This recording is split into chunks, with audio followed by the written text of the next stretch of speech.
Bonsoir à tous. À la une des 20h de ce mercredi 10 juin, la riposte contre la maladie à virus Ebola dans l'Équateur qui a déjà fait près de 5 morts. Les équipes se mettent en place et une nouvelle unité équipée des prises en charge a été également installée par les ministres de la Santé publique. Les précisions dans ces journaux. La crise sanitaire et ses conséquences sociales. Payer son loyer durant cette période n'est pas chose facile pour garantir la paix sociale dans les relations souvent tumultueuses entre locataires et bailleurs. Les gouvernements, à travers les ministères de l'urbanisme et habitat, a arrêté un certain nombre de mesures. On en parle dans un instant. Bienvenue à tous. Tout d'abord, la lecture d'une série d'ordonnances signées par le chef de l'État, Félix-Antoine Tshisekedi Tshilombo, lue sur ces plateaux par les porte-parole du chef de l'État, Tarsis Kasongo Mwema et Yamba Yamba. Bonsoir, messieurs les porte-parole. Bonsoir, Maman Yvette Makuntima. Ordonnance numéro 20-047 du 8 juin 2020 portant nomination d'un directeur général et d'un directeur général adjoint de l'Office des voiries et drainages, en sigle OVD. Le président de la République, vu la Constitution telle que modifiée et complétée par la loi numéro 11-002 du 20 janvier 2011, portant révision de certains articles de la Constitution, spécialement en ses articles 69, 79 et 81, vu la loi numéro 08-009 du 7 juillet 2008, portant dispositions générales applicables aux établissements publics, spécialement en ses articles 6 et 12. Vu l'ordonnance numéro 19-056 du 20 mai 2019, portant nomination d'un Premier ministre.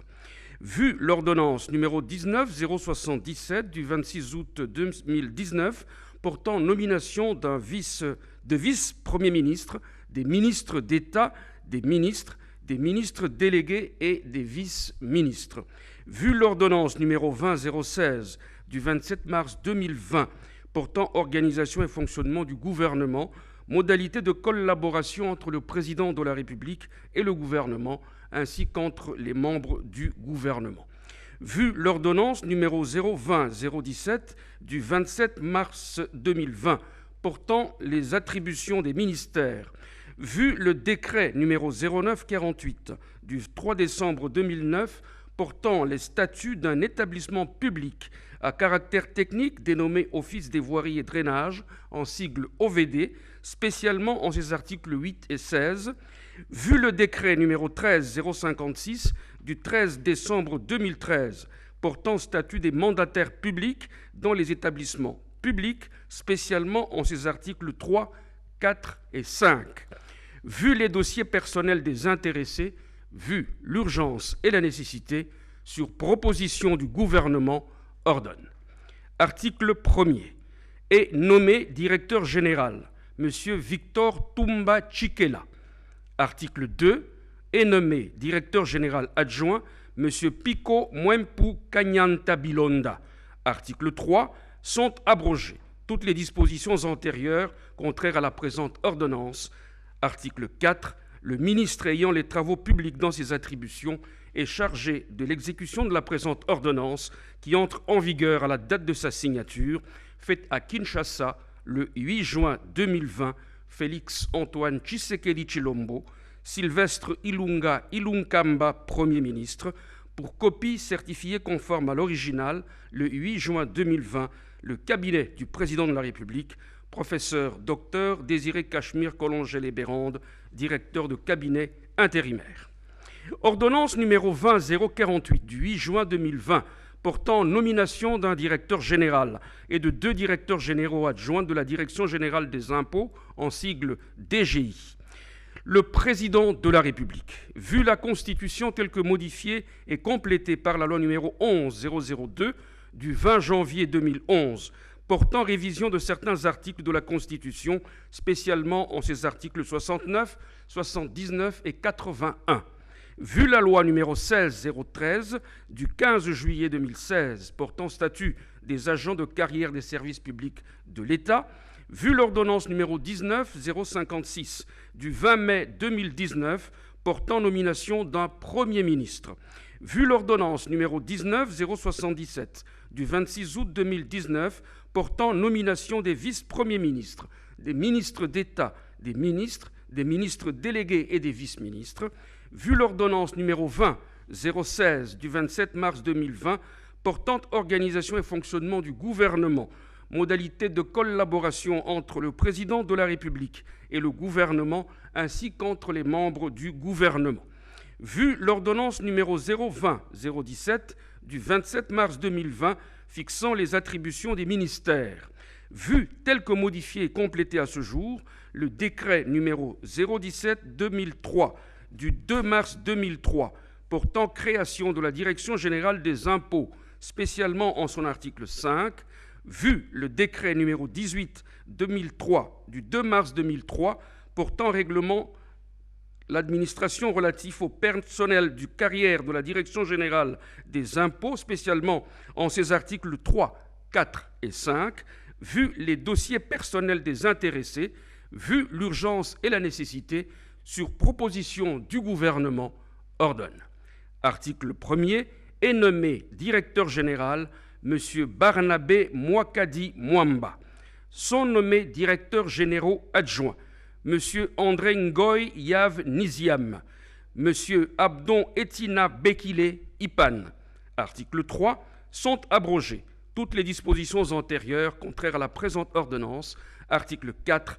Le ministre des Finances et le ministre de la Fonction publique sont chargés, chacun en ce qui le concerne, de l'exécution de la présente ordonnance qui entre en vigueur à la date de sa signature, faite à Kinshasa le 8 juin 2020, Félix Antoine Tshisekedi Tshilombo, Sylvestre Ilunkamba, Premier ministre, pour copie certifiée conforme à l'original, le 8 juin 2020, le cabinet du président de la République, professeur docteur Désiré Cachemire Collongé-les-Bérandes, directeur de cabinet intérimaire.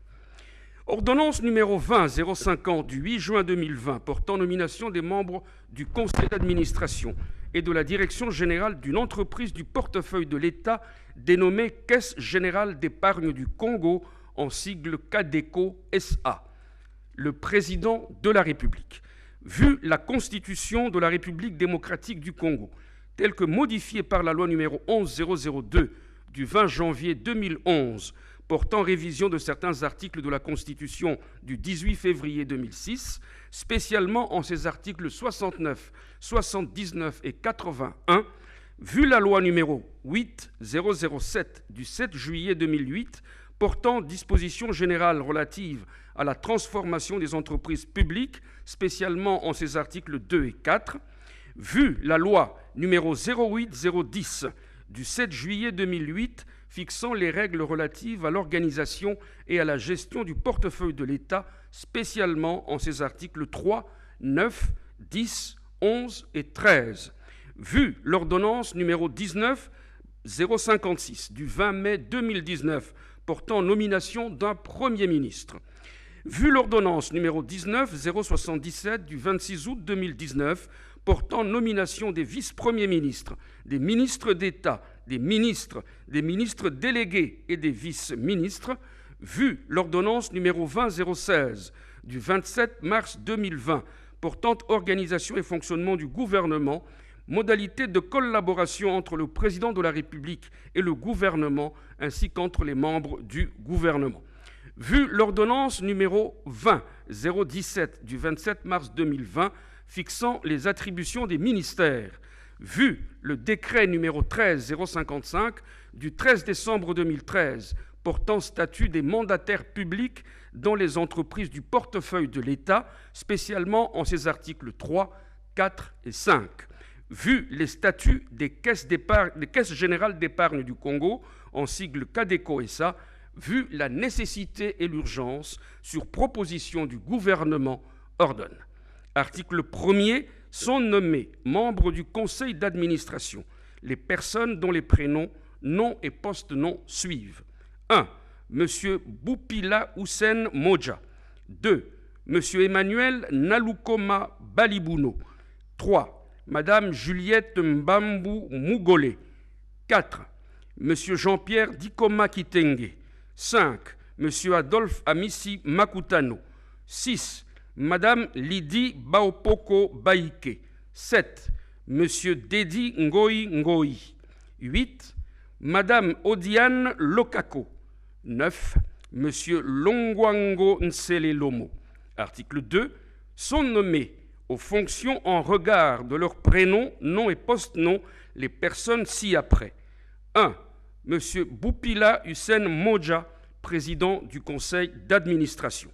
Monsieur Emmanuel Nalukoma Balibouno, directeur général.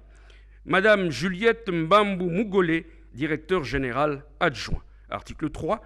Sont abrogées toutes les dispositions antérieures contraires à la présente ordonnance.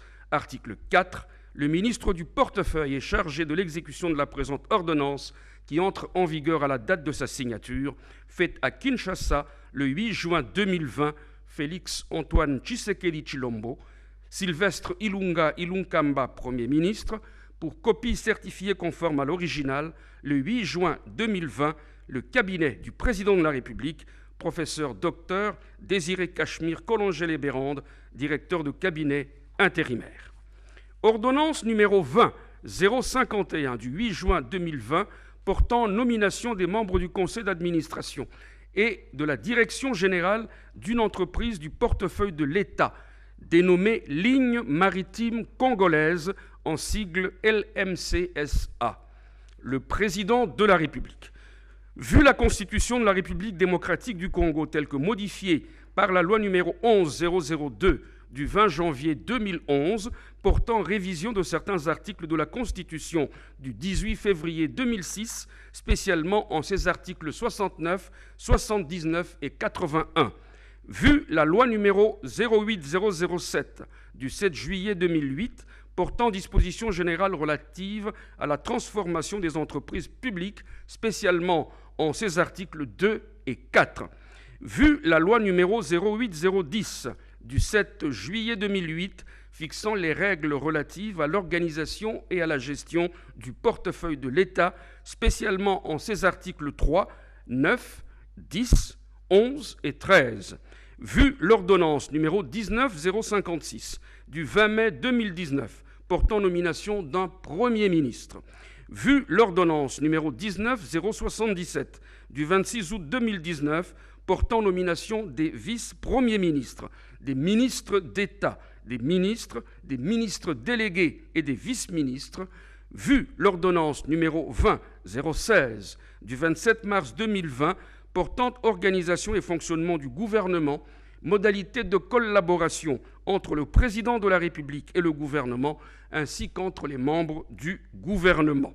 Vu l'ordonnance numéro 020-017 du 27 mars 2020 fixant les attributions des ministères, vu le décret numéro 13-055 du 13 décembre 2013 portant statut des mandataires publics dans les entreprises du portefeuille de l'État, spécialement en ses articles 3, 4 et 5.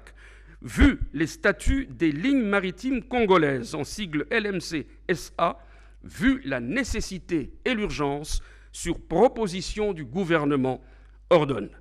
Sont nommés membres du conseil d'administration les personnes dont les prénoms, noms et post-noms suivent. 1. Monsieur Lambert Mende Omalanga. 2. Monsieur Cédric Chizainga Kapund. 3. Monsieur Mukendi Mbiya Mwenza. 4. Madame Karine Moulamba Mouchagalusa. 5. Monsieur Dieudonné Mwenze wa Mujinga. 6. Madame Nandi Angalikiana Ataya. Article 2. Sont nommés aux fonctions en regard de leurs prénoms, noms et post-noms les personnes ci-après. 1. Monsieur Lambert Mende Omalanga, président du conseil d'administration. 2. Monsieur Cédric Chizainga Kapumb, directeur général. 3. Monsieur Mukendi Mbiya Mwenza, directeur général adjoint. Article 3. Sont abrogées toutes les dispositions antérieures contraires à la présente ordonnance. Article 4.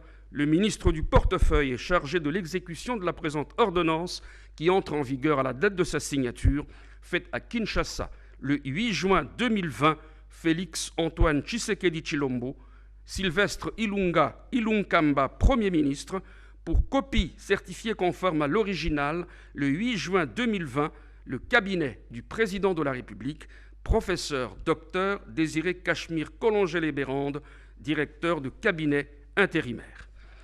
Ordonnance numéro 20-052 du 8 juin 2020 portant nomination d'un directeur général et des directeurs généraux adjoints de l'Office national d'identification de la population, en sigle ONIP. Le président de la République, vu la Constitution telle que modifiée et complétée par la loi numéro 11002 du 20 janvier 2011, portant révision de certains articles de la Constitution, spécialement en ses articles 69, 79 et 81, vu tel que modifié et complété à ce jour. L'ordonnance loi numéro 83/33 du 12 septembre 1983 relative à la police des étrangers, spécialement en son article 6, vu tel que modifié et complété à ce jour la loi numéro 87-010 du 1er août 1987 portant code de la famille, spécialement en ses articles 82 à 91, vu la loi 04-028 du 24 décembre 2004 portant identification et enrôlement des électeurs en République démocratique du Congo, telle que modifiée et complétée à ce jour par la loi numéro 16-007 du 26 juin 2016, spécialement en son 8e paragraphe du préambule, vu la loi numéro 08-009 du 7 juillet 2008, portant dispositions générales applicables aux établissements publics, spécialement en ses articles 6 et 12, vu l'ordonnance numéro 19-056 du 20 mai 2019, portant nomination d'un Premier ministre, vu l'ordonnance numéro 19-077 du 26 août 2019, portant nomination des vice-premiers ministres, des ministres d'État, des ministres délégués et des vice-ministres, vu l'ordonnance numéro 20-016 du 27 mars 2020 portant organisation et fonctionnement du gouvernement, modalités de collaboration entre le président de la République et le gouvernement ainsi qu'entre les membres du gouvernement. Vu l'ordonnance numéro 020-017 du 27 mars 2020 fixant les attributions des ministères, vu le décret numéro 09-32 du 8 août 2009 prescrivant un recensement général de la population et de l'habitat en République démocratique du Congo, vu le décret numéro 13-056 du 13 décembre 2013 portant statut des mandataires publics dans les établissements publics, spécialement en ses articles 3, 4, 5 et 6, vu le décret numéro 11/48 du 31 décembre 2011 portant création et fixation des statuts d'un établissement public dénommé Office national d'identification de la population, en sigle ONIP, spécialement en ses articles 6 et 13, vu les dossiers personnels des intéressés, vu l'urgence et la nécessité, sur proposition du gouvernement, ordonne. Article 1er, est nommé directeur général M. Richard Ilunga Ntumba. Article 2, sont nommés directeurs généraux adjoints M. Stanislas Kenza Lukengu, M. Gobo Pademogo. Article 3, sont abrogées toutes les dispositions antérieures contraires à la présente ordonnance. Article 4, le ministre ayant l'Intérieur dans ses attributions est chargé de l'exécution de la présente ordonnance qui entre en vigueur à la date de sa signature, faite à Kinshasa le 8 mai 2020. Félix Antoine Tshisekedi Tshilombo, Sylvestre Ilunga Ilunkamba, Premier ministre, pour copie certifiée conforme à l'original le 8 juin 2020, le cabinet du président de la République, professeur Dr Désiré Cachemire Collongé-les-Bérandes, directeur de cabinet intérimaire. Ordonnance numéro 20-053 du 8 juin 2020 portant nomination d'un directeur général et d'un directeur général adjoint d'un service public dénommé Direction générale de la dette publique, en sigle DGDP, le président de la République. Vu la Constitution telle que modifiée et complétée par la loi numéro 11002 du 20 janvier 2011 portant révision de certains articles de la Constitution, spécialement en ses articles 69, 79 et 81, vu l'ordonnance numéro 19056 du 20 mai 2019 portant nomination d'un Premier ministre, vu l'ordonnance numéro 19077 du 26 août 2019 portant nomination des vice-premiers ministres, des ministres d'État, des ministres délégués et des vice-ministres, vu l'ordonnance numéro 20016 du 27 mars 2020 portant organisation et fonctionnement du gouvernement, modalités de collaboration entre le président de la République et le gouvernement, ainsi qu'entre les membres du gouvernement. Vu l'ordonnance numéro 020-017 du 27 mars 2020 fixant les attributions des ministères, vu le décret numéro 09-12 du 24 avril 2009 portant établissement de la liste des entreprises publiques transformées en sociétés commerciales, établissements publics et services publics en son annexe 3, vu le décret numéro 09-61 du 3 décembre 2009 portant création et organisation d'un service public dénommé Direction générale de la dette publique en sigle DGDP, spécialement en son article 12, vu les dossiers personnels des intéressés, vu l'urgence et la nécessité, sur proposition du gouvernement, ordonne. Article 1er est nommé directeur général M. Laurent Batumona Kandi Kam. Article 2 est nommé directeur général adjoint M. Anissé Kuzunda Mutangi. Article 3 sont abrogées toutes les dispositions antérieures contraires à la présente ordonnance. Article 4. Le ministre des Finances est chargé de l'exécution de la présente ordonnance qui entre en vigueur à la date de sa signature, faite à Kinshasa le 8 mai 2020. Félix Antoine Tshisekedi Tshilombo, Sylvestre Ilunkamba, Premier ministre, pour copie certifiée conforme à l'original le 8 juin 2020, le cabinet du président de la République, professeur Dr Désiré Cachemire Collongélé-Bérande, directeur de cabinet intérimaire. Ordonnance numéro 20-054 du 8 juin 2020 portant nomination des membres du conseil d'administration et de la direction générale d'une entreprise du portefeuille de l'État dénommée Régie des voies aériennes en sigle RVA-SA, le président de la République. Vu la Constitution de la République démocratique du Congo, telle que modifiée par la loi numéro 11-002 du 20 janvier 2011, portant révision de certains articles de la Constitution du 18 février 2006, spécialement en ses articles 69, 79 et 81, vu la loi numéro 08007 du 7 juillet 2008, portant dispositions générales relatives à la transformation des entreprises publiques, spécialement en ses articles 2 et 4, vu la loi numéro 08010 du 7 juillet 2008 fixant les règles relatives à l'organisation et à la gestion du portefeuille de l'État, spécialement en ses articles 3, 9, 10, 11 et 13, vu l'ordonnance numéro 19056 du 20 mai 2019 portant nomination d'un Premier ministre, vu l'ordonnance numéro 19077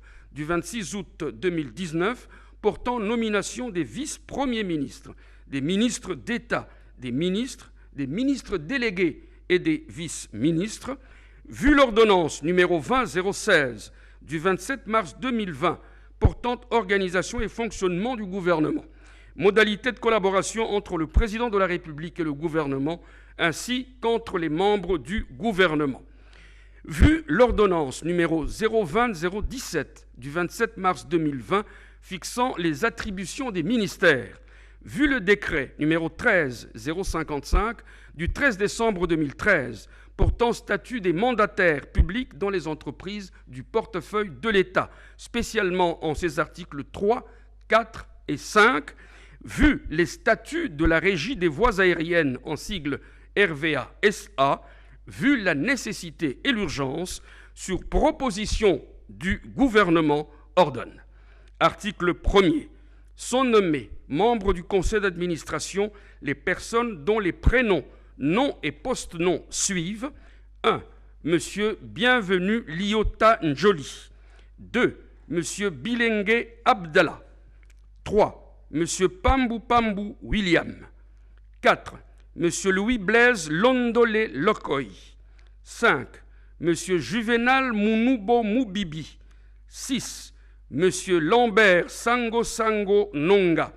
7. Madame Olive Moudekereza Namegabe. 8. Monsieur Trésor Kapuku Ngoy.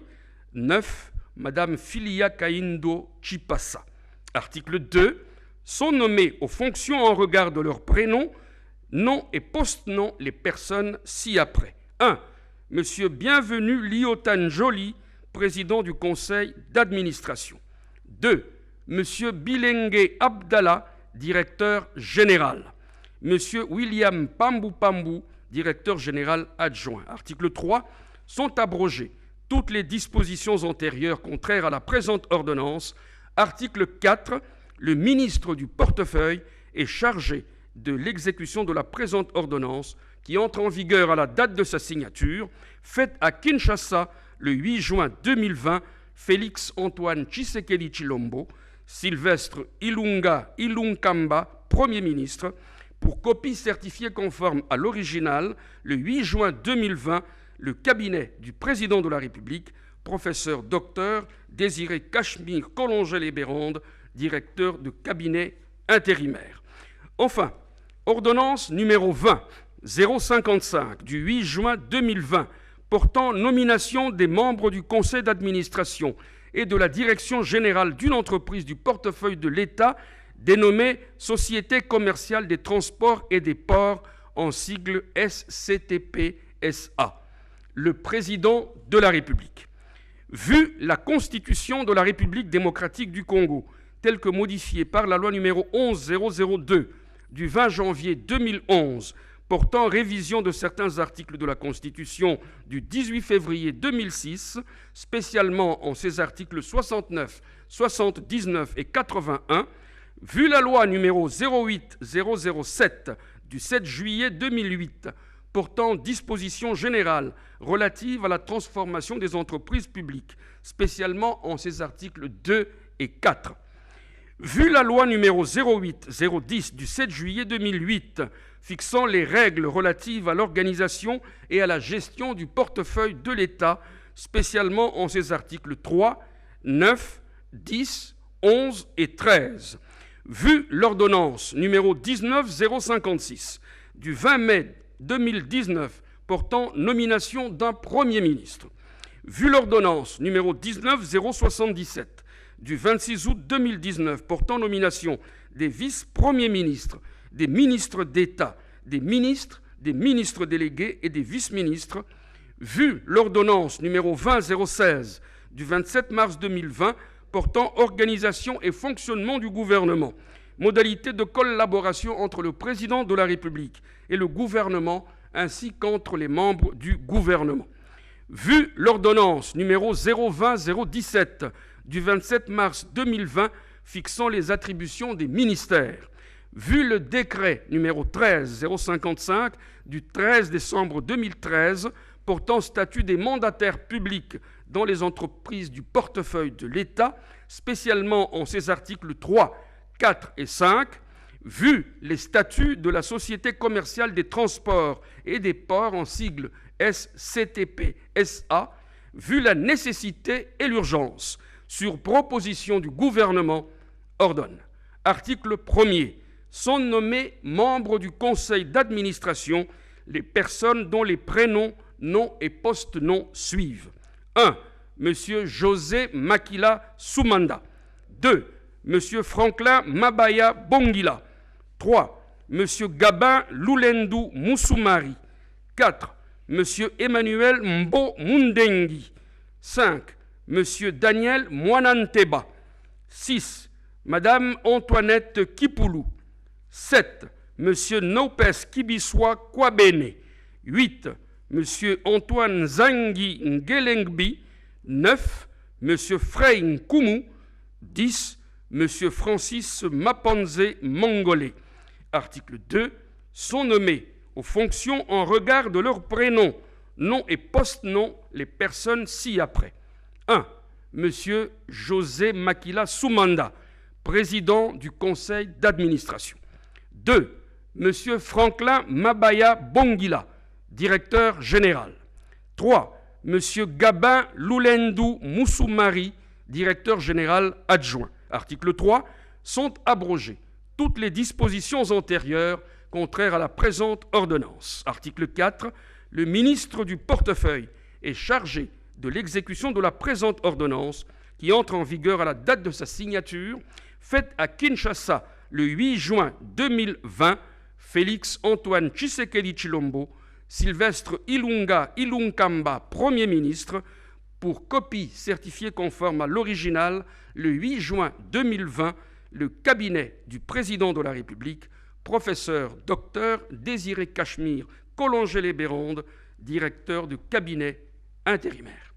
Merci Tarsis Kasongo Mayamba, porte-parole du chef de l'État. Poursuivant ces journaux, les Burundis en deuil, Pierre Nkurunziza, président de la République, s'est éteint brusquement suite à un malaise cardiaque, renseignent les communiqués finaux. Un panafricaniste pour les uns, un ami de la République démocratique du Congo pour les autres. L'on se rappelle de la dernière visite officielle du chef de l'État, Félix Antoine Tshisekedi Tshilombo, à Bujumbura, des images qui expriment mieux l'amitié entre les deux peuples.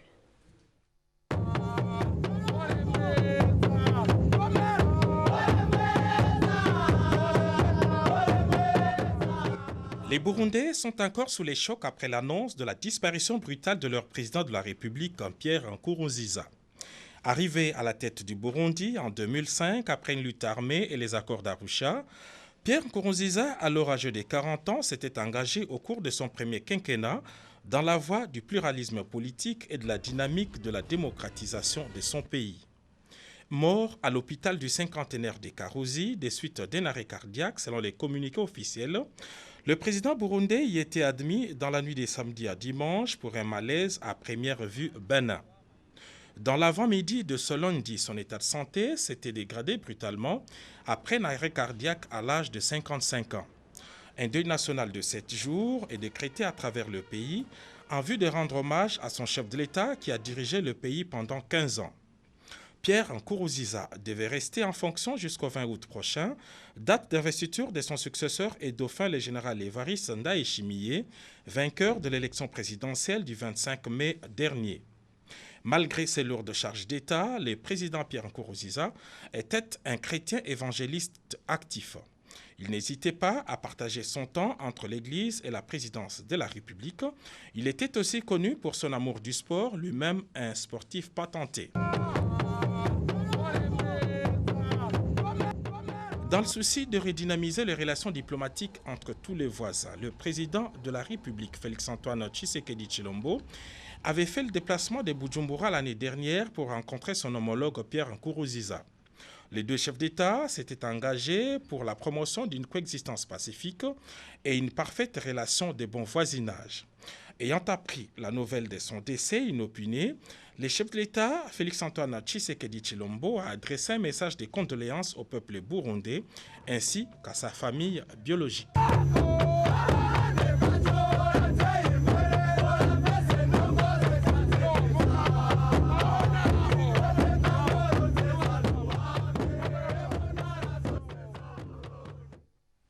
On en parlait tout à l'heure dans les titres. Près de 5 morts à cause de la maladie à virus Ebola dans la province de l'Équateur. Les chiffres ne sont pas jusque-là alarmants, surtout qu'il s'agit d'une souche différente de celle qui a sévi dans la partie est de la République démocratique du Congo. Le ministre de la Santé publique, le docteur Eteni Longondo, a procédé à la mise en place d'une unité de prise en charge à Mbandaka, Constance Manangalelo.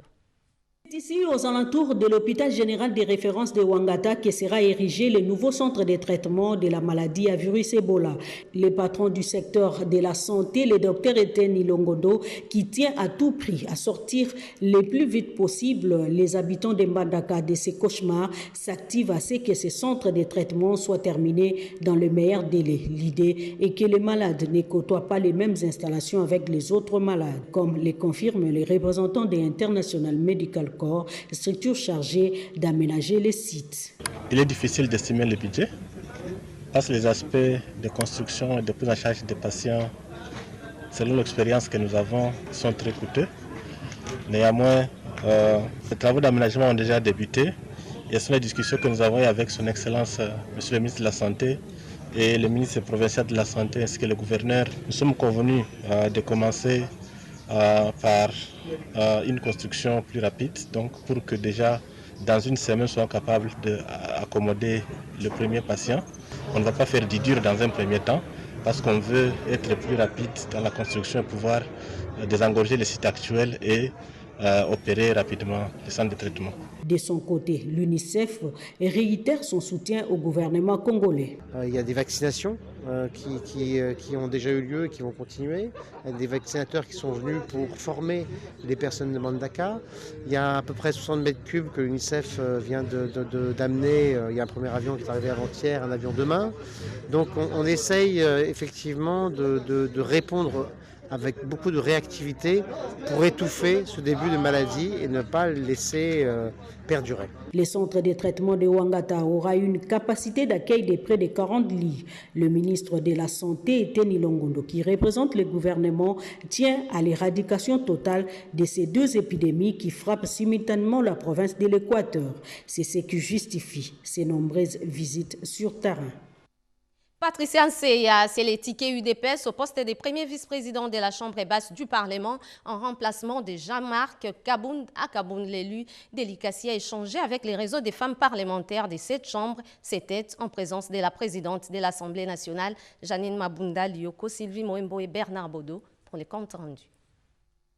Elles sont réunies au sein du réseau des femmes parlementaires et veulent apporter leur soutien à l'une de leurs, Patricia Nseya, candidate au poste du premier vice-président de l'Assemblée nationale. Autour de la présidente Janine Mabunda Lioko, les femmes parlementaires ont loué le parcours et le courage politique de Patricia Nseya qui ont amené l'autorité morale de son parti à porter son choix sur elle au milieu de 15 autres candidats au même poste. Ses collègues femmes saluent déjà son avènement au perchoir. Ce poste de premier vice-président de l'Assemblée nationale revient au CACH. C'est un honneur que l'autorité morale de CACH nous a fait de choisir parmi les 16 candidatures qui étaient déposées sur sa table, de choisir une femme. Nous savons qu'il n'a pas seulement opéré le choix sur une femme, mais il a surtout opéré le choix de la compétence, du profil, de la qualité. C'est de mon devoir de me relier à elle et à l'ensemble des députés femmes élues pour sensibiliser les autres collègues et la faire élire massivement. Tous les députés, le groupe parlementaire CACH, le caucus UDPS, nous sommes là derrière la candidate. Je voudrais d'abord vanter cette femme parce que j'ai eu à passer plusieurs formations avec elle. C'est une femme avec beaucoup de valeurs, c'est une femme qui aime son travail, c'est une femme non conflictuelle. Ici à l'Assemblée nationale, beaucoup ne la connaissaient pas parce qu'elle passe souvent inaperçue, mais elle est très efficace, même au niveau du parti. Cette native de Kolwezi est avocate et licenciée en droit. Elle a gravi plusieurs postes au sein de son parti avant de se faire élire en qualité du député national à l'Ikassi. Elle a promis d'apporter une nouvelle dynamique dans la façon de travailler. Dans l'entretemps, les travaux se poursuivent en commission dans la Chambre basse du Parlement. Les cas de la commission socioculturelle qui a auditionné la ministre d'État, ministre de l'Emploi, Travail et Prévoyance sociale, Néné Ilunga Nkulu, encore une fois, Sylvie Moembo et Bernard Bodo. À l'Assemblée nationale, le travail en commission se poursuit sans désemparé. Le ministre de l'Enseignement supérieur et universitaire, Thomas Louaka Losenjola, était devant les députés nationaux membres de la commission socio-culturelle. À l'heure de la lutte contre le coronavirus, chaque secteur doit apporter sa pierre à l'édifice et les députés voulaient savoir ce qui s'est fait à l'issue. Dans les efforts de lutte contre le coronavirus, l'Institut supérieur des arts et métiers a fabriqué des masques qui semblent répondre à des exigences sanitaires. Comme tutelle, le ministre avait des explications et des réponses à donner à cette commission. Un échange franc qui a permis d'évaluer l'impact de la COVID-19 sur l'éducation en général et sur les supérieurs et universitaires en particulier. Les analyses sont en cours afin de scruter la possibilité des reprises ou non des enseignements dans les instituts et universités de la République démocratique du Congo. Conformément au règlement intérieur de la Chambre basse du Parlement, la commission infrastructure, travaux publics et aménagement du territoire affiche désormais complet. C'est par un consensus que les membres de cette commission ont été désignés. Les animateurs qui vont conduire les 3 sous-commissions, à savoir infrastructure, travaux publics et aménagement du territoire, sont connus. Fuma Jimbadi Rombo, Ogu Kalonji et Prince Kokola savent pertinemment la tâche qui les attend vis-à-vis de besoins prioritaires de la population congolaise. Après son audition à la commission socio-culturelle de l'Assemblée nationale le 4 juin dernier, la ministre d'État, ministre de l'Emploi, Travail et Prévoyance sociale, est revenue ce mercredi 10 juin devant les membres de cette commission pour répondre aux différentes préoccupations des députés nationaux. Nene Ilungankulu s'est étalé sur les réalités de l'emploi sérieusement menacé à cause de la COVID-19. Le gouvernement congolais, à travers son ministère, s'est engagé à prendre toutes les mesures nécessaires à la sauvegarde de l'emploi afin de garantir le bien-être du plus grand nombre de travailleurs. Concernant l'Institut national de préparation professionnelle, la patronne du travail a plaidé auprès de l'autorité budgétaire pour une augmentation conséquente de son budget pour qu'elle s'occupe convenablement de ces 39 centres d'apprentissage à travers le pays. Le président de la commission, le député national Léon Mondolé, s'est dit satisfait des réponses données par la ministre auditionnée. Autre chose, la réouverture prochaine des lieux des cultes, bars, restaurants et grands marchés. La question est sur toutes les lèvres. Justement, celle-ci sera soumise auprès du chef de l'État. Propos du gouverneur de la ville-province de Kinshasa, Jean-Tiningo Bilambaka, au sortir d'une audience présidée par les premiers ministres Sylvestre Ilunga Ilunkamba, Françoise Bouela-Boaki et Pompon Oumba pour les comptes rendus. Cette rencontre vient discuter autour du chef du gouvernement Ilunga Ilunkamba ce mercredi 10 juin 2020 sur les modalités pratiques afin de lever les barrières sans trop de peine. Des précisions avec le gouverneur de Kinshasa, Jean-Tiningo Bilambaka. Il s'agit maintenant de travailler sur les modalités pratiques. Comme vous le savez, il y a des décisions qui ont été prises au niveau du chef de l'État. Il y a certaines décisions qui ont été prises également à mon niveau. En ce qui concerne les décisions prises par les chefs d'État, notamment la fermeture des bars, la fermeture des églises, ainsi que celle du grand marché central, les propositions seront envoyées auprès du chef de l'État au plus tard demain. Et nous pensons que d'ici la fin de la semaine, il y aura un communiqué qui va donc déconfiner totalement la commune de Gombe. En tant qu'autorité municipale, le premier citoyen de la ville de Kinshasa estime que certaines décisions vont rester inchangées. Nous avons travaillé beaucoup plus sur le déconfinement de la ville de Kinshasa. Toutes les mesures barrières restent d'application, notamment donc, le port obligatoire des masques, la distanciation sociale, les lavages systématiques de mains, le nombre limité dans les transports, dans les bus, dans les transports en commun, donc dans les minibus, sur les motos également. Donc toutes ces mesures-là restent d'application. Notamment le deuil aussi. En ce qui concerne le deuil, vous faites lever du corps au niveau de la morgue, vous amenez au cimetière. Le retour des activités exige un travail minutieux. Le chef du gouvernement consulte fréquemment les services sur le terrain pour orienter la décision. Pas de fumée blanche dans la désignation du candidat des confessions religieuses à la tête de la Commission électorale nationale indépendante CENI. Il faut encore attendre et cela se fera après concertation et prière. Lopez Kakouba pour d'autres détails. C'est au centre Lindongué que le chef des confessions religieuses ont fait une mise au point ce mercredi 10 juin 2020 sur la désignation de leur candidat commun à la Commission électorale nationale indépendante CENI pour remplacer l'actuel président Corneille Nangaa Yobelou. C'est le porte-parole de la Senko, l'abbé Donatien Cholet, qui a fait la lecture du communiqué de la présidence de la plateforme des confessions religieuses. Le lundi 8 juin et le mardi 9 juin 2020, les chefs des confessions religieuses, membres de la plateforme de la République démocratique du Congo, RDC, sur demande de Madame la Présidente de l'Assemblée nationale, se sont réunis au complexe scolaire Cardinal Monsengo dans le but de désigner leur candidat commun à la CENI. Après échange et évaluation, il n'a pas été possible de dégager un consensus sur une personne qui représente les valeurs auxquelles tiennent les confessions religieuses, entre autres le professionnalisme, l'éthique et l'indépendance vis-à-vis des acteurs politiques. Compte tenu de l'intransigeance des uns et des autres et des rumeurs persistantes de la corruption, aussi, par souci de privilégier une solution consensuelle, le président de séance a jugé bon de ne pas procéder au vote qui reste le dernier recours conformément à la charte des confessions religieuses. Nous espérons que dans les jours à venir, la recherche du bien-être du peuple congolais l'emportera sur toute autre considération et permettra aux confessions religieuses de trouver un consensus édifiant pour les pasteurs que nous sommes. Nous saisissons cette occasion pour rappeler que le peuple congolais a besoin de nouveaux animateurs de la CENI qui redonneront confiance à cette institution d'appui à la démocratie.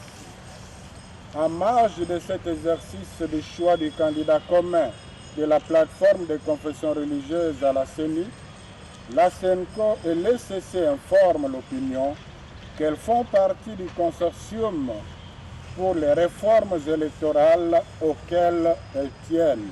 Il sied de rappeler que les vice-présidents de la SENCO, le cardinal Fridolin Ambongo, archevêque de Kinshasa, étaient présents et également les révérends Dr André Bokundoa, président de l'Église du Christ au Congo.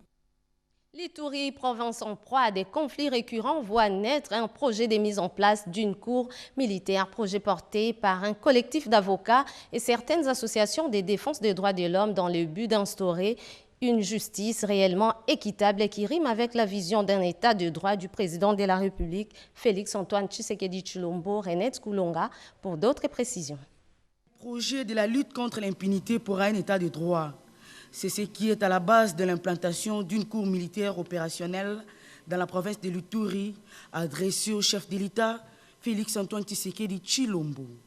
En effet, l'association sans but lucratif, dénommée Centre de réflexion juridique de la lutte contre l'impunité, Sirgili, une ASBEL composée d'un collectif d'avocats et de défenseurs des droits fondamentaux, lequel est actif dans le pays. Nous venons de saisir l'institution président de la République par une correspondance. Et cette correspondance, c'est un projet adressé au président de la République pour l'implantation d'une cour militaire opérationnelle en Ituri.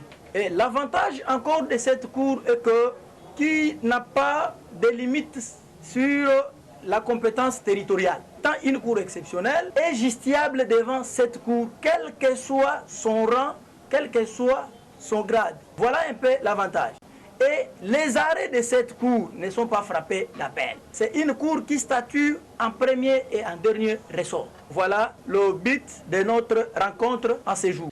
Sa mission, c'est celle de décourager et de traquer les auteurs de crimes qui s'opèrent en Ituri en réduisant l'insécurité qui bat record dans cette partie du pays. Kinshasa et ses nids de poules, l'image n'est pas nouvelle. Ce qui est par contre nouveau, ce sont les travaux de réhabilitation de la voirie urbaine. Quelles sont les voies concernées et pourquoi ces choix? L'Office de voirie et drainage a présenté un planning de voies secondaires à réhabiliter. Joseph Oscar Mbalkaïj. L'état d'urgence sanitaire ne signifie nullement qu'il faut croiser les bras. À l'Office de voirie et drainage, les équipes de travail sont à pied d'œuvre. Quelques chaussées parsemées de trous recouvrent la couche d'asphalte pour une fluidité du trafic. C'est le cas ici au Bon Marché, dans la commune de Barumbu. La nuit n'a pas eu raison devant ces personnels hyper motivés par le directeur général intérimaire de l'OVD, Franck Kalumba. Il fallait coûte que coûte en finir avec ces nids de poules. Vers 4 heures du matin, ces agents et cadres de l'OVD ont redonné l'éclat à cette route. Sur l'avenue Prince de Liège, vers le Saut des Moutons, en pleine construction, les conducteurs de véhicules n'ont plus à se plaindre. Les nids de poules ont disparu. Je suis très satisfait de la réhabilitation de ces routes, car à cet endroit, il y avait des flaques d'eau. Que ce genre de travaux continue à travers la ville.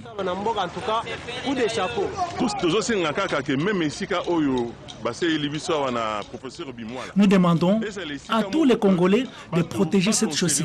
Ce qui manque aux Kinois, c'est la propreté et l'entretien des routes. Des engins de l'Office de voirie et drainage sont désormais visibles à travers la ville. D'autres chantiers ont été ouverts, notamment à Selembao, où un grand trou y avait élu domicile. Et bientôt, il sera aplani, à en croire les responsables de l'OVD. En tout cas, plusieurs voies secondaires figurent sur le plan des réhabilitations mis sur pied par l'Office de voirie et drainage, avec l'appui du Fonds national d'entretien routier, FONER, et des moyens conséquents ont été mis en jeu. Les places publiques, notamment les ronds-points de la capitale, connaîtront un net changement. L'exécutif provincial annonce déjà des travaux d'Hercule pour réhabiliter des ronds-points et carrefours essentiels. Christine Lenzo nous en dit un peu plus.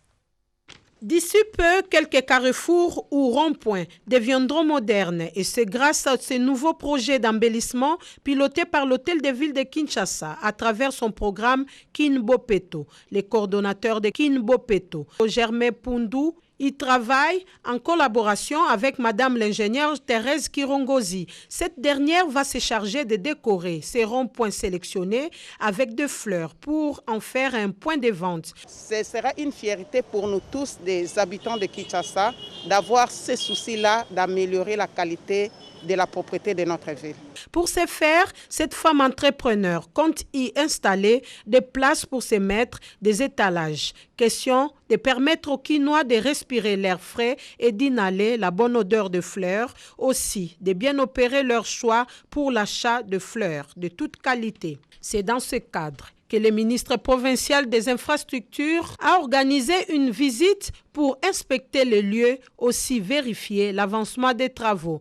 Je crois que les Kinois la population kinoise de manière générale, doivent pouvoir s'impliquer dans la vision de Kinbopeto, parce que chacun des Kinois puisse s'impliquer personnellement, puisse devenir un partenaire justement dans Kinbopeto, pour pouvoir aider justement nos autorités à vaincre certaines maladies.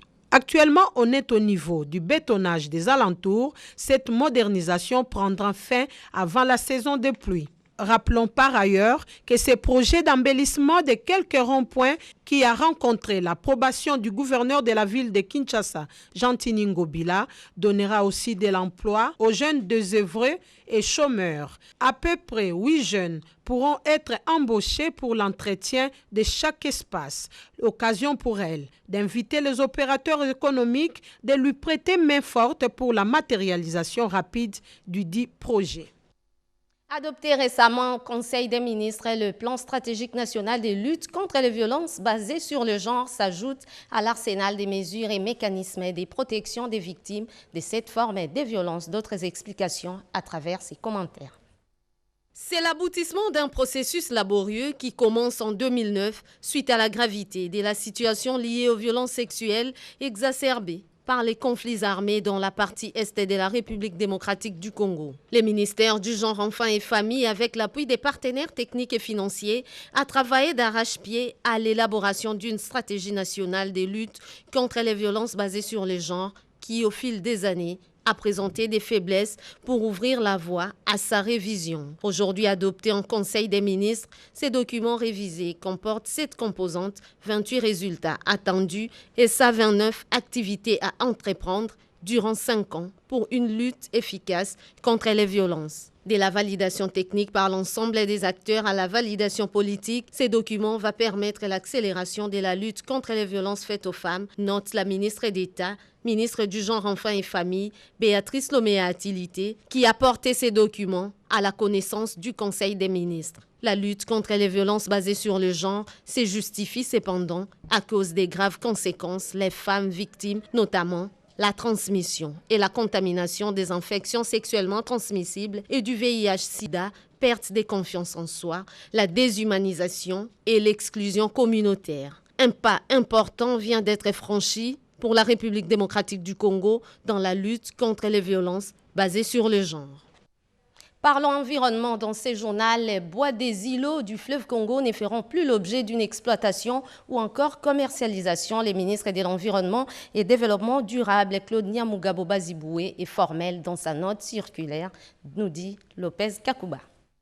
Il est passé à l'acte. Le ministre de l'Environnement et Développement durable vient couper court à une des formes de l'exploitation illégale du bois favorisée par l'opacité de certaines autorités. Dans une circulaire rendue publique lors de l'audience accordée à la Coalition nationale de lutte contre l'exploitation illégale du bois, Maître Claude Nyamugabo Baziboué interdit la délivrance des autorisations d'exploitation et installation des scieries mobiles et semi-industrielles dans les îlots il y a 50 mètres le long du fleuve Congo. Une décision prise pour remédier à l'illégalité constatée après son inspection dans quelques ports de la capitale, faisant suite aux dénonciations de la Coalition nationale de lutte contre l'exploitation illégale du bois. Le ministre de l'Environnement, saisi de ces communiqués de presse, avait déployé une équipe du Fonds forestier national pour constater et confirmer ce que la CNCIB avait dénoncé. Par la suite, lui-même était descendu. Donc la séance de travail que nous avons eue va aider à ce qu'un déploiement puisse se faire sur le terrain. Ces décisions qui entrent en application le 9 juin 2020 marquent un tournant décisif dans la lutte contre l'exploitation illicite de bois. Un réconfort pour le programme gouvernance forestière du Fonds mondial pour la nature, partenaire du gouvernement et de la coalition. Quand les autorités prennent des décisions au plus haut niveau, ça montre qu'il y a une volonté politique et qu'il faut encourager. Essayer de voir comment atténuer cette exploitation illégale qui prend des proportions inquiétantes à l'allure de la criminalité forestière. Il faut attaquer le mal dans la racine. Pour rappel, plusieurs grimes de bois d'origine illégale présentent depuis un certain temps une illustration parfaite de l'illégalité au port de Kinkole à Kinshasa. Les conditions de travail améliorées, c'est l'objectif de l'équipe dirigeante de la radio-télévision nationale congolaise. Le directeur général de ces médias publics, Ernest Kabila Ilunga, a présenté les mobiliers acquis au personnel. Renette Koulunga.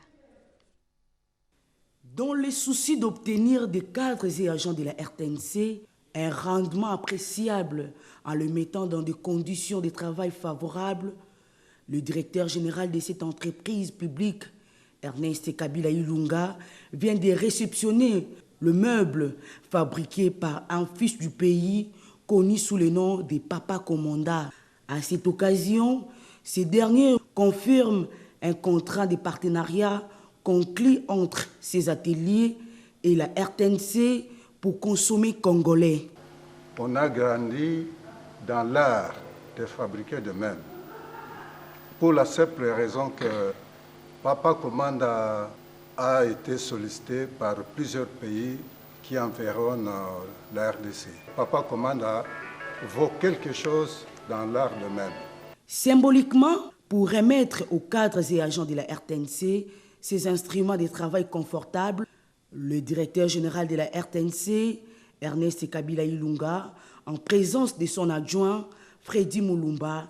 La direction générale que je dirige avec mon adjoint a pensé à vous fournir aussi des chaises de qualité. souvent parlé de plateaux spéciaux. Quand quelque chose est spécial, il faut aussi que même le meuble qui constitue cette spécialité puisse aussi marquer que réellement ce plateau est spécial. Raison pour laquelle nous nous sommes concertés avec mon adjoint pour vous fournir ces premiers lots. Enfin, le directeur général de la RTNC, Ernest Kabila Ilunga, pour encourager ces dignes fils du pays à rester performants dans l'exercice de sa profession, sollicite l'appui du gouvernement, lequel lui permettra d'augmenter sa production.